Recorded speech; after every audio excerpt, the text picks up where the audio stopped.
Welcome back to my channel. Today, we're diving right into a comprehensive explainer on the foundational architecture of C functions.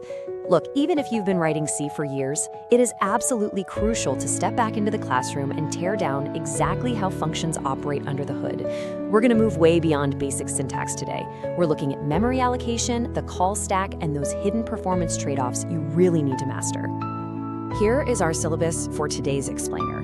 We'll kick things off with the basics, move on to the blueprint of anatomy and syntax, check out the rulebook for declarations versus definitions, run through the roster of function types, and finally, we'll pop the hood to look at memory and trade-offs. All right, let's jump straight into section 1. Welcome to class, where we cover the basics. So, as a quick refresher, just to get us all on exactly the same page, what actually is a function in the precise context of C architecture? Defining it strictly is really that first step to optimizing it. Strictly speaking, it's a named block of code that isolates one specific task. Basically, it encapsulates your logic. It takes in raw programmatic data as parameters, executes a targeted block of statements to process those inputs, and then, optionally, hands back a computed result to whoever called it. The fundamental goal here is all about encapsulation and reusability. By wrapping a piece of logic into a function, you literally write it once, and then you can invoke it anywhere. It's a lifesaver, because it prevents your codebase from devolving into this monolithic, unreadable wall of spaghetti code. It keeps your architecture beautifully modular and, most importantly, highly maintainable. Moving right along to section 2, the blueprint, covering anatomy and syntax. Okay, so there are 4 sequential components that dictate your function syntax. First up is the return type.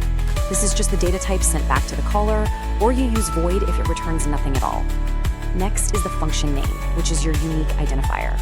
Third, you've got the parameter list, defining your expected inputs. And finally, the function body, safely enclosed in curly braces. This right here is where your actual executable logic lives and breathes. Let's turn to section 3, the rulebook. This is where we tackle declaration versus definition. Now, we really need to draw a hard line between 2 distinct actions in C programming, declaring a function and actually defining it. I know they sound totally interchangeable, but trust me, they play entirely different roles in how the compiler actually processes your program. Think of the declaration kind of like a course syllabus. It tells the compiler exactly what to expect, the name, the return type, the parameters, but it completely lacks the body. You usually stick it at the top of your file or in a header, so the compiler recognizes the function the second it sees it. The definition, on the other hand, that's the actual lecture. It provides the full working implementation inside those curly braces. So the declaration introduces it, but the definition actually executes it. And once that definition is securely in place, calling the function is literally as simple as stating its name followed by parentheses. Doing this triggers the program counter to instantly jump over, execute that localized block of code, and then smoothly return the execution flow right back to exactly where it left off. All right, on to section 4, the roster, looking at the different types of functions. In C, your tools basically fall into 2 main buckets. First, you've got your library functions. These are the built-in utilities that C just gives you out of the box, stuff like printf or square root, and you access them just by including standard headers. The second bucket, those are your user-defined functions.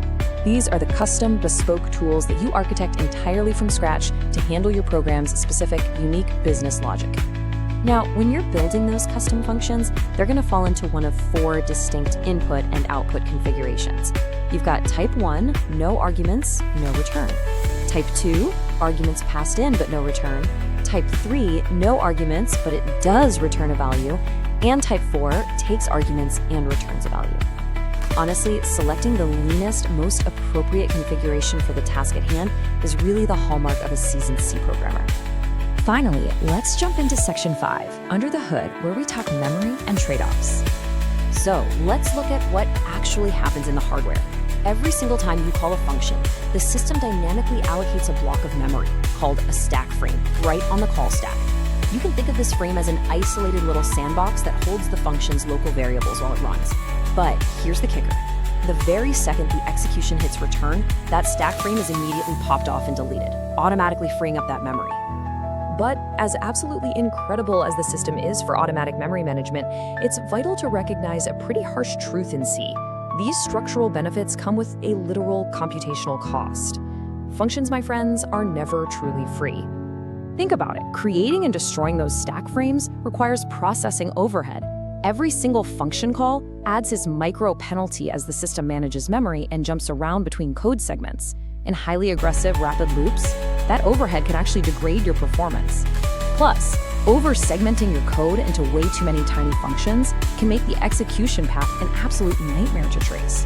And because variables are strictly locked into their own stack frames, passing state and sharing data between functions becomes a genuinely complex architectural challenge. So I want to leave you with this final puzzle. Knowing that functions are absolutely necessary for organization, but fully recognizing the reality of stack overhead and performance drops, how will you strike the perfect balance? How are you going to architect your programs to maximize both beautifully clean logic and raw efficiency? Keep that in the back of your mind the next time you fire up your compiler. That's all for today's explainer. Thanks so much for